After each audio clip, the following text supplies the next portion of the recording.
জানিয়ে দেব। তবে আপনি যদি এই চ্যানেলটিতে নতুন হয়ে থাকেন তাহলে অবশ্যই এই চ্যানেলটি সাবস্ক্রাইব করবেন।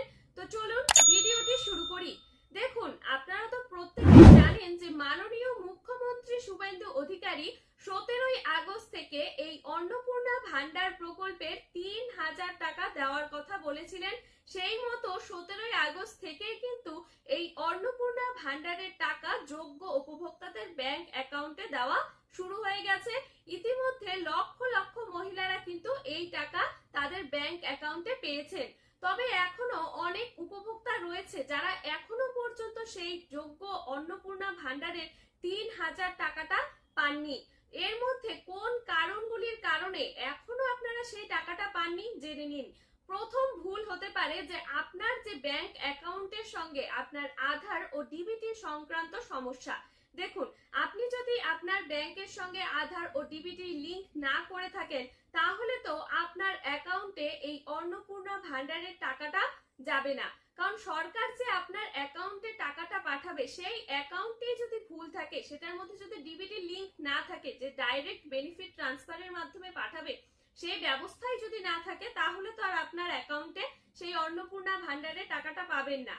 এরপর রয়েছে আপনার যে আধার নাম্বার রয়েছে, আধার নাম্বারে যে আপনার 12 ডিজিটের যে সংখ্যাটা রয়েছে সেই সংখ্যার মধ্যে যদি একটি সংখ্যাও আপনি আবেদনপত্রে ভুল দিয়ে দেন, মানে ভুল করে ফেলেছেন, তাহলেও কিন্তু আপনার এই টাকাটা আসবে না। কারণ সরকার যখন এগুলো ভেরিফিকেশন করবে, আপনার আধার নাম্বার যাচাইয়ের সময় আপনার আবেদনপত্রের নাম্বার যখন গড়মিল থাকবে তাহলে তো আপনি আর সেই টাকাটা পাবেন না, আপনার আবেদনটি বাতিল হওয়ার সম্ভাবনা থাকতে পারে।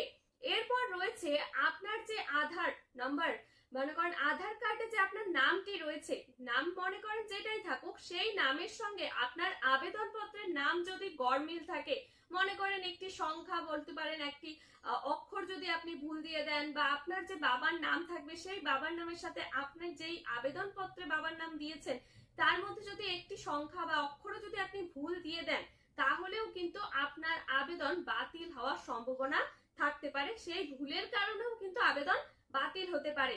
এরপর রয়েছে যে আপনার যে কেওয়াইসি, মনে করেন আপনি যদি এখন কেওয়াইসি কমপ্লিট না করেন তাহলেও কিন্তু আপনার ব্যাংক অ্যাকাউন্টে এই অন্নপূর্ণা ভান্ডারের টাকাটা যাবে না।